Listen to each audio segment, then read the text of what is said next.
Ladies and gentlemen, all protocols observed. Thank you for joining us this morning for this important launch of this update of the IPC. And let me begin first by also acknowledging and thanking the dedicated efforts of everybody involved in pulling this update together, and particularly the IPC Technical Working Group, the Steering Committee members, and all the analysts and partners who contributed in any way to both the food security, what they call the AFI, and also the acute malnutrition aspect of it, the AMN. Also, I think this time around we do want to give a shout out to how it was done this time in terms of a difficult resourcing environment, the hybrid approach that was adopted and did prove to be quite successful, and something that we will be looking forward to as we start the preparatory work on the next phase. It does present a disturbing picture, of course, again, this morning, that we have over 7.7 million people, that's about 57% of the population, that are what we call IPC 3 and above, which means they can't put a meal a day on the table consistently and predictably for their families. It's due to conflict, it's due to the economic shocks, and it's due to climate-related events.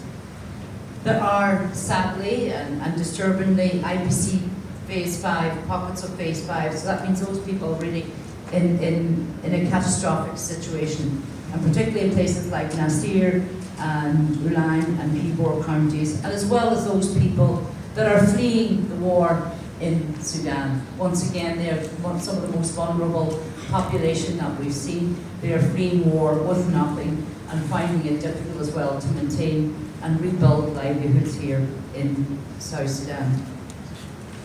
The deterioration that we're seeing in this phase is mainly conflict driven, and as our RCHC said, it really shows the link between conflict and hunger, and how conflict really does have a devastating impact on people's food security in South Sudan. And we've seen this over the many years, especially since the outbreak of the civil war. I often say to people, and allow me to diverge, that at the time of independence of this great nation, I was working in Rome, and I remember the IPC from 2011, 2012, had 1.1 million people in IPC 3 and above. I hope that someday we can get back down to those kind of numbers, and where peace and stability will prevail. And not only is it the displacement that the conflict causes and the destruction to households and livestock and land, but it's also the access that is also curtailed. And we are finding at the moment, access on the River Nile and on the Soba is particularly challenging, and will cause food prices to increase and will disrupt markets. And also humanitarian impact. Access is also impacted. As we look at the impact of conflict, there's also some little bit of good news in this report as well that we also need to highlight. In some parts of the country where we have seen the situation improve and a significant number of people move back into what we call IPC 3 or lower because of the situation. And that's down to stability, to peace, to people being able to get back to their farmlands, to markets being able to rebuild and re-energize again. So that really, so the other side, peace means prosperity, and it means food security. This report also highlights devastatingly a further deterioration in the malnutrition situation, particularly for young children and for nursing and pregnant women. Probably another 200,000 young children at high risk of malnutrition. It shows that maybe potentially 1.2 million women across 4 counties of Ulan, Nasir, Baliyat and Norkona are in what we call IPC 5 for nutrition.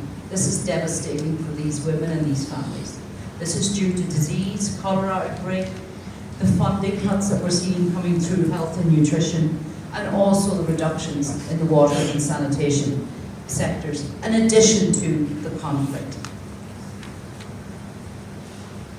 These IPC results, as the Honourable Minister has said, do indicate the severe humanitarian needs that the country is still defeated by. We are deeply concerned as the UN. We are joining our hands to be able to tackle the problem, and we do want to encourage the government to continue some of the very fruitful efforts that are going on. This morning, alongside, there is the launch of the National Nutrition Policy. This is a key milestone as we look at the malnutrition crisis in South Sudan and how we tackle that together. Also, Honourable Minister, you have seen the results too of strategic and important investments in agriculture that also should, as you need to continue. So thank you for your leadership and your call to action. We stand behind you as the UN, we stand behind you as WFP, FAO and UNICEF together to make that hunger-free South Sudan a reality. Thank you.